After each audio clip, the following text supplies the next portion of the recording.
These pictures were taken by the American photographer Eugene Smith. In 1950, he was sent to Britain by Life magazine to cover the now-forgotten election of that year. But instead of a simple piece of photo reportage, what Smith produced was a sequence of photographs that are some of the most powerful images of Britain's lost post-war decade.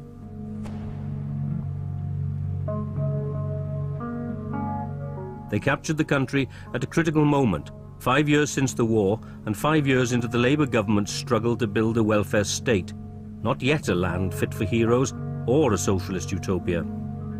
The best images were taken in the mining valleys of South Wales, but most were never printed and never published. For the past 55 years, they've been hidden away, forgotten and unseen. These pictures are the lost treasure of a lost decade. They are the product of a few days in 1950, during which Eugene Smith became entranced by the people and landscape of South Wales. This was a man who was already amongst the most renowned photojournalists of the world. He had taken his camera through the Second World War, and he would travel subsequently across Europe and the Far East, building his reputation. And yet, it is in Wales that he did perhaps some of the best work that he ever accomplished.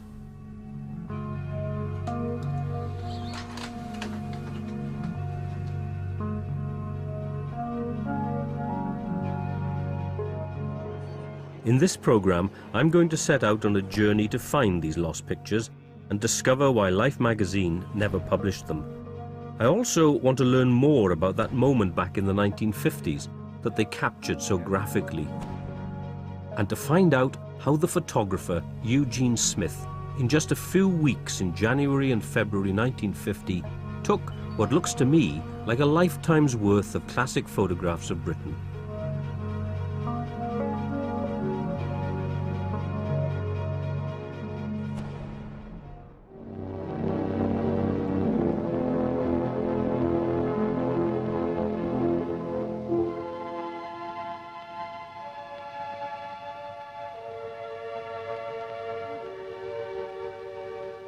Another year fades into the past. History will remember it as the year of war or peace, the holy year, the year of the half-century. And yet, like all years, 12 months of ordinary things. The Britain that Eugene Smith came to photograph in 1950 was still a deeply divided nation, starkly segregated along the lines of class. The working classes lived in a different world to the middle classes, and most people voted along strict lines of class allegiance. But despite the shortages and austerity, these years after the war are still best recalled as the years in which the dreams of a more equal society were partially realized. Labour nationalised the mines and railways, house building was prioritised, and the NHS was brought into being. From his diaries, it seems that when he arrived, Eugene Smith didn't know much about Clement Attlee's radical Labour government, or about British politics, or the class system. He was going to have to learn fast. On Friday, the 38th Parliament of the United Kingdom was dissolved by royal proclamation by His Majesty the King. And on Saturday, the traditional announcement of the dissolution was read by the common crier from the steps of the Royal Exchange in London. By the King, a proclamation for dissolving the present Parliament and declaring the calling of another. With the formal dissolution of Parliament, canvassing, already underway to some extent, began in earnest. Apart from the printed and broadcast statements of various kinds, candidates still rely on the personal approach, which is largely a matter of house-to-house calls and a friendly chat with whoever happens to be at home. The 1950 election was perhaps the last amateur election. It was before spin doctors and the instant rebuttal of party machines. It was also the last election in which BBC television didn't cover the actual campaigning. Political debate was restricted to the radio and the hustings. The best pictures of the election were brought to the public by the hugely popular picture magazines of the day.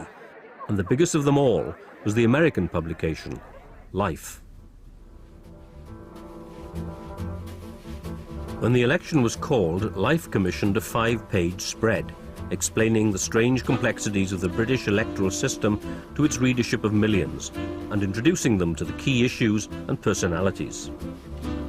including one who was destined to become better known in later British elections. In contrast to Britain, America in 1950 was exploding with post-war affluence and confidence. Life magazine, for which Eugene Smith worked, was easily the most successful picture magazine in the world. Life's editors believed its mission was to reflect America's wealth and influence.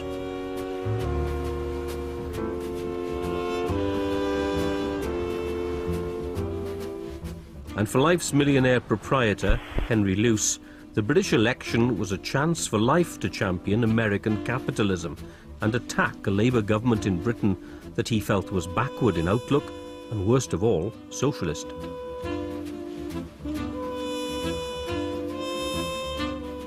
To find out more about Henry Luce and his relationship with Eugene Smith, I've come to meet a man who worked for him in the 1940s and 50s. John Morris is a former picture editor of Life magazine. Henry Luce was a remarkable man. He was born in China, the son of a missionary, and he had a kind of missionary spirit. But his religion was really capitalism, and he was fairly conservative. He was a man who sought power and indeed gained power. He was an enormously influential publisher. Luce was an American Tory. He identified with Winston Churchill. He didn't identify with Clement Attlee at all. He was a liberal employer and a man who hired people of diverse views. The very fact that he employed so many people who were really on the left, many of us on the staff were much further to the left than he, including Smith. But Smith himself was not very political. But it's natural to me that Smith would identify with Labour when he came to England and Wales. Whereas at the same time, Luce and his publications were identified themselves with the Tories and particularly with Churchill. Henry Luce's affection for Churchill and the Tories was never far below the surface. In the same edition that Life reported on the calling of the British election, just a few pages later, was the serialization of Churchill's war memoirs. And in an editorial, the magazine flatly stated Luce's views, saying, "We hope the socialists lose. Their defeat will be a good thing for Britain and a good thing for the United States. Socialism is, amongst other things, a symptom of an unhealthy and underproductive state of mind." After speaking with John Morris, I've started to wonder if, when Eugene Smith left for Britain in 1950, he actually had two assignments. He was there to cover the election as a straight piece of photo reportage. But was he also expected to produce images that would suggest that Labour politicians were dangerous socialists, whose ideas were holding Britain back, all in line with Henry Luce's own views? When we are told that the United States of America is a living monument to the success of competitive capitalism, fact is that at the present time, American industry is being kept in full spate by the biggest piece of public enterprise she has ever undertaken, a big arms program. Now, I'm not arguing the armaments question. What Luce disliked and feared was radical Labour politicians like Aneurin Bevan. In 1948, during the speech in which he announced the birth of the NHS, Bevan said that so far as he was concerned, the Tories were lower than vermin. As Labour fought to maintain support amongst the middle classes, Bevan was increasingly sidelined. Labour's 1950 election campaign took its cue from the quieter style of Prime Minister Clement Attlee. Attlee restlessly travelled around the country, giving a long series of typically rather dull but effective speeches. Driven by his wife Violet in their ancient Humber saloon, the Attlees clocked up almost 1,500 miles. And for much of the journey, Eugene Smith was not far behind, taking pictures for Life.